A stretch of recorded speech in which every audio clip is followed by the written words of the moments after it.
N'existe pas dans l'atmosphère lunaire. Les moustiques ont fait leur grand retour avec les chaleurs du mois de juin. Et dans le sud, on se souvient des invasions de moustiques tigres l'an dernier. Un enfer pour les habitants, mais aussi pour les touristes. Alors les municipalités n'ont pas lésiné sur les moyens. Baptiste Guénet et Philippe Fontalba.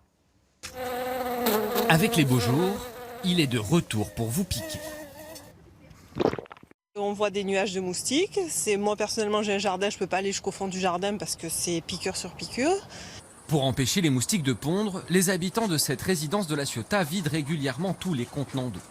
Mais rien n'y fait. J'ai encore la trace de l'année dernière de la plaie. Donc pour vous dire que c'est pas des petits moustiques, c'est des costauds.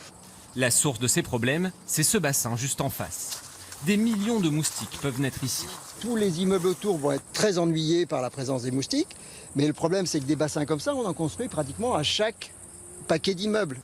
Dans les villes des Bouches-du-Rhône, le moustique tigre, vecteur de maladies comme le chikungunya, la dengue ou le zika, s'est installé depuis 2010.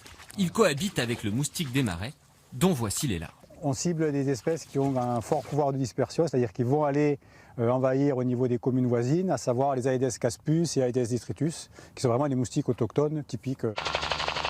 Pour le littoral méditerranéen, la démoustication coûte plus de 4,5 millions par an. L'hélicoptère sert à traiter de grandes surfaces. Pour le reste, c'est à pied. Depuis quelques années, un seul produit est autorisé pour la démoustication préventive. C'est une bactérie que la larve doit ingérer, donc qui est vraiment spécifique à la larve de moustique. Et une fois que la larve va manger cet insecticide, son intestin va se détruire, va se liser et la larve va mourir. Pour les moustiques adultes, c'est plus compliqué. Ailleurs, l'année dernière, les habitants avaient vécu une invasion. Les moustiques ont même fait fuir les touristes. Ça a gêné surtout pour toutes les activités de plein air, vous l'imaginez, et les clients qui hésitaient à venir séjourner sur la presqu'île de Gien. Dans ce club de vacances, le directeur leur a déclaré la guerre, avec entre autres l'installation de ces bornes anti-moustiques dans des endroits stratégiques. En imitant la respiration humaine, elles attirent les femelles. Une femelle moustique est en capacité de pondre 200 œufs toutes les 48 heures. Et donc là, en fait, toutes ces femelles moustiques que vous voyez là, ce sont autant d'œufs qui ne seront pas pondus.